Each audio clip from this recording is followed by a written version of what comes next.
तुम्हाला जर घाई गडबडीत इन्स्टंट पौष्टिक आणि रुचकर काही पाहिजे असेल ना, तर तुम्ही ही उकड ट्राय करा.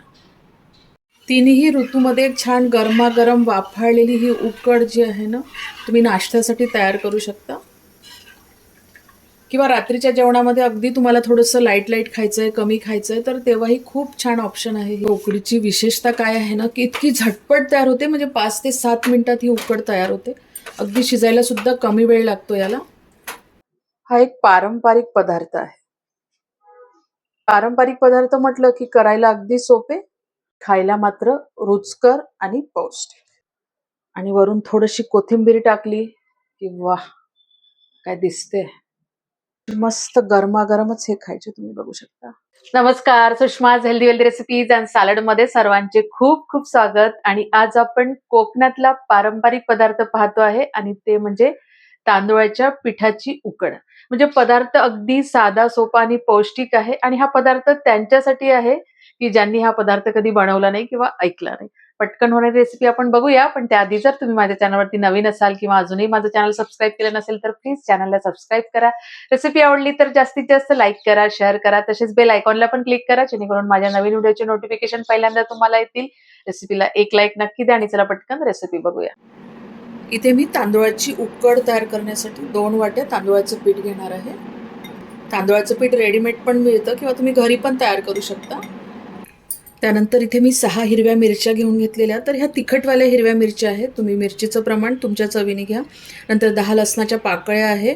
3 ह्या छोट्यावाल्या कढीपत्त्याच्या डाळ्या आहेत अशा, आणि कोथिंबीर आहे. तर कोथिंबीर मी थोडी जास्त घेऊन घेतलेली. हिरवी मिरची आणि लसूण जो आहे ना, तो असं आपण छान बारीक बारीक कापून घेऊ. इथे तुम्ही हिरवी मिरचीऐवजी मिरची पावडर घेऊ शकता किंवा अर्ध मिरची पावडर, अर्ध हिरवी मिरची, हे ऑप्शन तुमच्याकडे आहे. तुम्हाला ज्याचा स्वाद आवडतो ते तुम्ही वापरू शकता. या उकडसाठी ना लसूण अशाच पद्धतीने कापून घ्यायचं, त्याचा स्वाद एकदम मस्त खमंग येतो. कोथिंबीर जी आहे ती थोडीशी कमी जास्त तुम्ही करू शकता, म्हणजे आवडत असेल तर थोडी जास्त घालून घ्यायची. ही उकड तयार करण्याची पूर्वतयारी आहे ती आपल्याला करून घ्यायची असते. तर याच्यामध्ये आपण आता पाणी घालून घेऊ. इथे थोडं पाणी घातल्यानंतर हे मिक्स करून घ्यायचं. खूप जास्त पाणी घालून घेतलं तर ते मिक्स करायला त्रास जाते, म्हणून मी 2 वाट्या पहिले पाणी घालून घेतलं. पीठ चांगलं मिक्स झालं की आता आपण याच्यात परत पाणी टाकून घेऊ. इथे पाण्याचं अगदी एक्झॅक्ट प्रमाण मी सांगितले आहे तुम्हाला.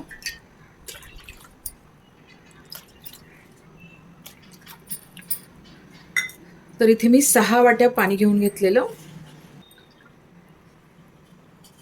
आज मी हे जे उकड तयार करणार आहे ना, फक्त पाणी घातलेली उकड तयार करणार आहे. बरेच जण याच्यामध्ये दही किंवा ताक घालून पण करतात, तर तुम्ही याच्यामध्ये 1 वाटी दही किंवा 1 वाटी ताक टाकू शकता. मीठ आताच घालून घ्यायचं याच्यामध्ये, चवीनुसार मीठ टाकून घेते मी. इथे 2 चमचे मीठ टाकलेलं.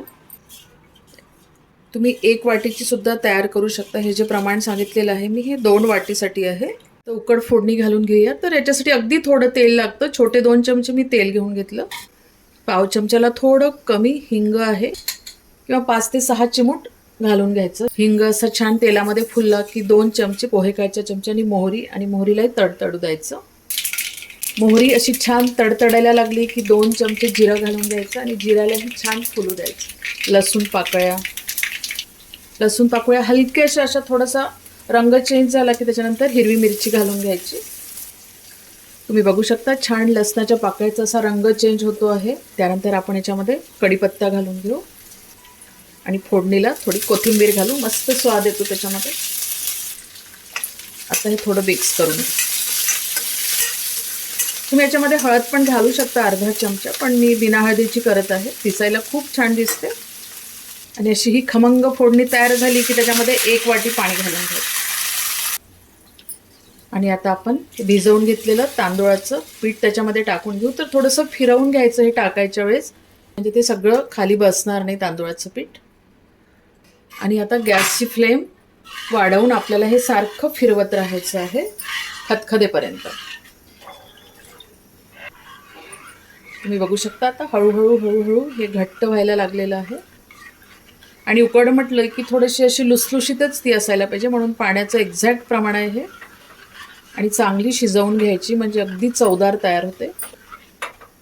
बघा आता ही खदखदायला लागलेली आहे बघा. आता इथे गॅसची फ्लेम अगदी स्लो करून द्यायची. आता याच्यावरती झाकण ठेवून फक्त 2 ते 4 मिनिट आपण वाफ काढून घेऊ. आणि इथे बरोबर 4 मिनिट झालेले आहे. मी याची वाफ काढून घेतली. आता गॅस बंद करून देऊया आणि आपली उकड रेडी आहे.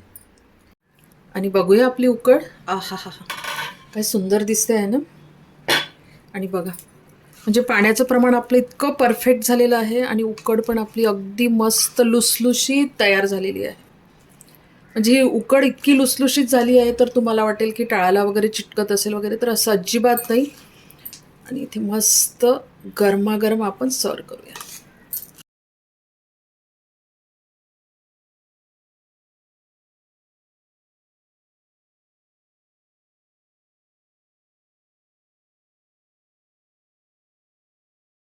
उत्कृष्ट अशी रेसिपी आहे. तुम्ही नक्की ट्राय करा आणि नेहमीप्रमाणे आवडली तर लाईक, शेअर करायला विसरू नका. परत भेटूया अशाच एका छानशा रेसिपी सोबत. तोपर्यंत धन्यवाद.